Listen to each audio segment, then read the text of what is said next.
Քանդեցեք այդ տաճարը, եւ ես 3 օրվա ընթացքում այն կվերականգնեմ։ Տիրոջ մեծ քաջածանոթ այս բառերը զետեղված են Հովհաննեսի ավետարանում եւ այն հատվածում, երբ հրեաների զատիկը մոտ էր եւ Հիսուս Երուսաղեմ եկավ։ Տաճարի մեջ տեսնելով վաճառվող արջառներ, ոչխարներ ու աղավնիներ, ինչպես նաեւ լումայափոխներին, նա խարազանով բոլորին տաճարից դուրս անեց, լումայափոխների պղնձադրամները ցիրուցան արեց եւ նրանց ցեղաները շուռ տվեց ասելով. «Իմ հոր տունը վաճառատան մի վերածեք»։ Հրեաները նրան հարցրին, թե ինչ նշան ցույց կտա իրենց եւ ինչ իրավունք ունի այդ բանն անելու։ Ի պատասխան այս հարցի Քրիստոս խոսեց տաճարը քանդելու եւ 3 օրում վերականգնելու մասին։ Իսկ հրեաները տարակուսած էին. 46 տարում շինվեց այս տաճարը, իսկ դու 3 օրում այն վերականգնում ես։ Այդ տարակուսանքն այսօր թերևս մենք ունենք։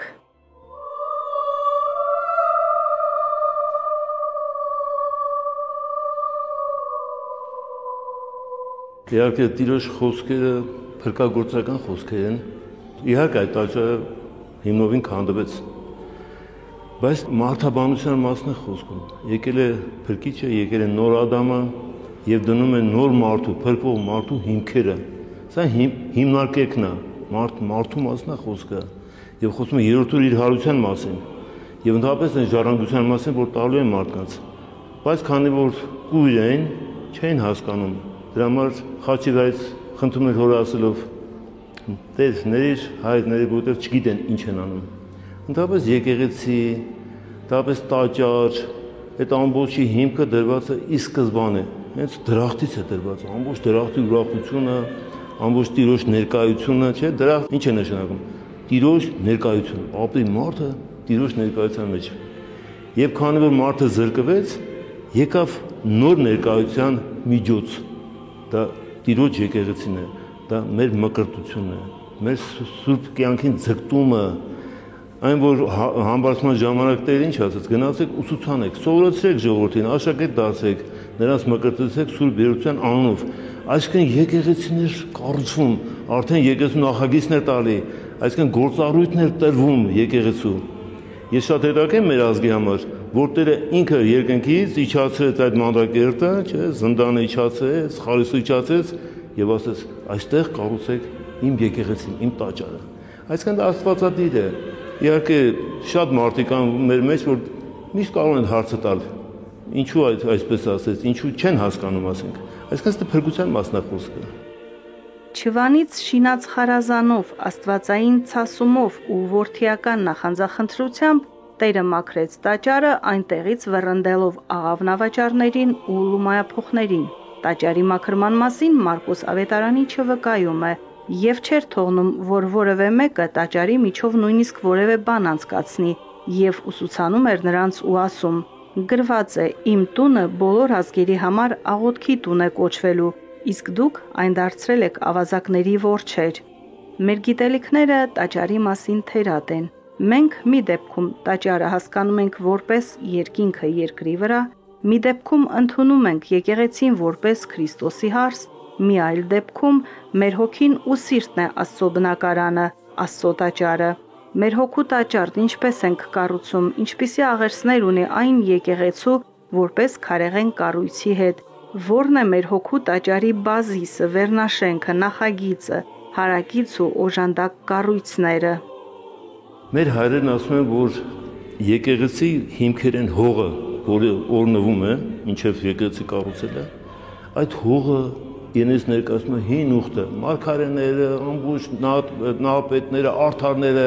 որոնք հիմա չեն երևում կարծես, բայց դրա վրա է կառուցված։ Եվ հիմքերը, որ դրվում է, ոցում է հիմքերը, առաքյալներն են։ Եվ այն քարերը, որ մեկ հաթադրվում է, դա հավատացած ժողովուրդն է, բոլոր դարերի ընթացքում շաղախվում են,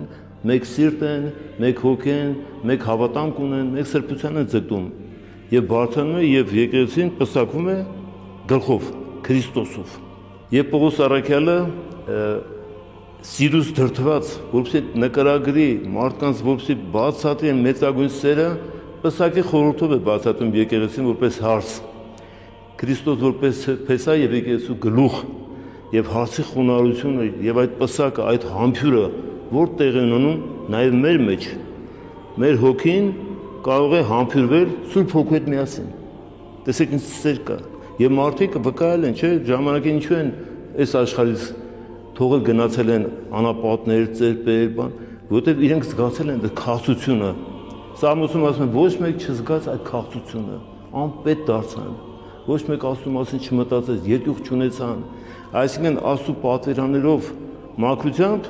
այս սիրտը հնարավոր մաքրվի եւ այդ քաղցությունը զգան։ Այսինքն այնտեղ տաճարն է, որտեղ ընդունելություն է լինում Սուրբ Երրորդության համար։ Եվ մենք մկրտելով ինչ ենք ասում։ Մեր հոգին դարձավ, մեր սիրտը դարձավ բնակարան Սուրբ Երրորդության համար։ Այսինքն սա ուղղակի իմաստ է։ Սա փոխաբերական չի։ Սա շատ ուղղակի ճարտարապետություն է, որ մեզ նվիրել է Տերը։ Սուրբ գրքում խոսվում է Երուսաղեմի տաճարի մասին, բայց շատ ու շատերիս հետաքրքիր է, թե ինչպես է շարունակվել եկեղեցաշինությունը հայ իրականության մեջ Միածին Որդու իջման վայրում ոսկե ուռով մուրճով տաճարի կառուցման տեղը ցույց տալուց հետո։ Իսկ սկզբանե մենք գիտենք, որ մեր եկեղեցիները բազիլիկ եկեղեցիներ են եղել, այսինքն ավելի պարզ երկլանջ եկեղեցիներ են, որոնք եղել են մեկ նավով, երանավ, հնգանավ, այսինքն նավեր են եղել, որոնք տապանի նման են, այսինքն մենք ինչ ենք ասում, եկեղեցին նաև նավ է, որ այս երկրից, այս ալեկոծյալ ծովից պետք է հասնի մեզ խաղաղ նավահանգիստ, այսինքն Տիրոջ արքայություն։ Հետագայում սկսեց ազգային տարրերը գալ եւ 13-րդ դարից արդեն սկսեց զուտ հայկական, ուրեմն տաճարային շինարարություն սկսվեց, երբ որ բազիլիկի վրա առաջ անգամ դրվեց գմբեթ դեկորի տաճարը, առաջի նախատիպը, որը ափսոս հիմա ոսողները քանդել են։ Այսինքն սկսեց խաչաձև եկեղեցիների նոր տիպը, որի հիմքում Քրիստոս է, խաչի վրա է, խաչաձև է։ Եվ հետո բոլորակ եկեղեցիները, Զվարթնոց, Գակաշեն, այսինքն բոլորը իրենց խորհուրդներն ունեն։ Եվ այդ զարգացումը այսօր մենք տեսնում ենք շատ կարոտ նաև նորաձև մոդեռն եկեղեցիների կողքին նորից կարոտ դեպի անի նման ինչ-որ բյան, հրիփսիմեատիպ տաճարներ, այսինքն տիպային մենք տաճարներ ունենք, եկեղեցիներ ունենք, բայց իհարկե ճարտարապետը նորություն է բերում, ստեղծագործում է, ճարտարապետում է, նկարիչը, քանդակագործը, մանրանկարիչը բոլորը իրենց գործը անում են։ Եվ հնչում է հրաշալի շարականներ, Կոմիտաս, Եկմալյան եւ նորանոր ստեղծագործություններ։ Երուսաղեմի տաճարը Տիրոջ խորհուրդն էր։ Տաճարի ամեն հատվածն առանձին եւ տաճարն ամբողջական իր հորինվածքով Տիրոջն էին ներկայացնում, չկար ոչինչ պատահական ու ավելորդ։ Եզեկիելի մարգարեության մեջ գեղեցիկ ու ոգեշնչող դրվագներ են ինչպես համընդհանուր հարության, այնպես էլ Տիրոջ փառքի տաճարում վերահաստատման մասին տեսիլքները։ Եվ ահա Իսրայելի Աստծո փառքը գալիս է արևելքի ճանապարհով։ Գետինը 4 կողմից լուսավորվեց փառքի լույսով։ Լույսի այս փառքով կառուցվեց մեր մայր տաճարը, Մայր Աթոր Սուրբ Էջմիածինը։ Աղբյուրները վկայում են, որ ժամանակի հոգևոր ու աշխարհիկ ավականին Մասիսից էր քարակարկառներ բերում, զետեղելով մայր տաճարի հիմքում։ Հետագայում հայկական եկեղեցաշինությունը զարգացման տարբեր փուլեր անցավ, բայց միշտ հավատարի մնաց այն հիմնական առաքելությանը, որն ուներ հիմնադրման օրվանից։ Ամենքին չէ տրված կառուցել եկեղեցի վանք ու մատուռ։ Արտոնությունը տալիս է եկեղեցի իշխանությունը, դեպար հոր գլխավորության պետք է օրհնի։ Մեր ամբողջ կյանքում ամեն ինչ պետք է օրհնվի։ Մեր տունն էլ պետք է օրհնվի, մեր կյանքն է առավելապես եկեղեցին պետք է օրհնվի եւ արտոնվի եկեղեցու բարձրագույն իշխանության կողմից։ Եվ հողը պետք է օրհնվի, եւ բարերը պետք է օրհնվի, պետք է ով կառուցում է իր համար է կառուցում, ժողովրդի համար է կառուցում։ Դա ոչ մեկ, դա Աստծո սեփականություն է։ Դա եկեղեցու նաև եկեղեցաբանություն է, ի բարերություն հավատացյալի, ի փրկություն։ Տեսեք ինչ մխիթարություն է եկեղեցու ներկայությունը։ Այսօրվա դժվար օրերում ինչքան պատասխան են մարդիկ գտնում եւ պրոբլեմ ունեն առողջական, հոգեվոր, տագնապ եւ այլը։ Այդ ամբողջ խաղաղությունը գալիս է Տիրոջ խոսքից։ Իմ խաղաղությունը ուրիշ խաղաղություն է, այս աշխարհի խաղաղությունը չէ։ Եվ հետաքրքիր Սամոսի խոսքերը, որ ասում է ողորմությունն ու ճշմարտությունը հանդիպեցին, արդարությունն ու խաղաղությունը համբուրվեցին։ Այսինքն եթե ողորմած ենք, ուզում ենք եկեղեցի կառուցել, դա մեծագույն բարերարություն է։ Ճշմարտապես ենք ողորմում, ոչ թե տվյալ անձի փառքի համար, այլ Աստծո փառքի համար։ Եվ այդ ժամանակ նաև գալիս է արդարությունը եւ խաղաղությունը իշխնում եւ մարդու վրա եւ երկրի վրա։ Քրիստոս ինքն էր Աստծո մեծավայելուչ եւ անանց փառքը, որ լցրել էր քարաշեն տաճարը եւ իմաստավորել ու կենսավորել ամեն մի քարը։ Քրիստոսի օրինակով մեր քարաշեն տաճարները իմաստավորեցինք ու կենսավորեցինք մեր հոգևոր հայրենիքում, հոգևոր տիրույթում, որն ամբողջ երկրագունդն է, տիեզերքը, որին մենք վաղուց արդեն հարազատ մի ձևակերպմամբ հայկական սփյուռք ենք ասում։ Այստեղ մեր հայրենիքում դրա կարիքը չկա ազգապահպանության, այսինքն կա որպես հոգևոր մարդու, հայ կերտելու, երիտասարդ կերտելու, մանուկ կերտելու հարցում Ամերիկայի Միացյալ Նահանգներում, Բոստոնում ես մի եկեղեցի մտ հայկական, որտեղ պատի վրա մաշտության տառերն են, որպես մեր սրբություն, մեր զորություն, մեր մեծագույն արժեք։ Այսինքն երեխաներին սովորեցնելու հայ մնալու համար մեծագույն դեր է կատարում եւ ազգապահպանության համար եւ փրկաբանության համար իհարկե։ Շատ կարեւոր է մեր եկեղեցիների ներկայությունը Սփյուռքում։ Տիրոջ ծրագրի համաձայն եկեղեցու բուն խորհուրդը եւ ծրագիրը եւս փրկությունն է, փրկագործությունը, բայց հայ առաքելական եկեղեցին ունի նաեւ ազգապահպան առաքելություն։ Հայրենիքում եւ հատկապես հայկական Սփյուռքում հայ եկեղեցին հոգում է իր զավակների ազգային, մշակութային, կրթական եւ այլ խնդիրների մասին։ Հոգևոր հայրն այս համատեքստում հիշում է Տիրոջ համբարձման տեսարանն ու այն պատվիրանը, որ տվեց մեզ Տերը։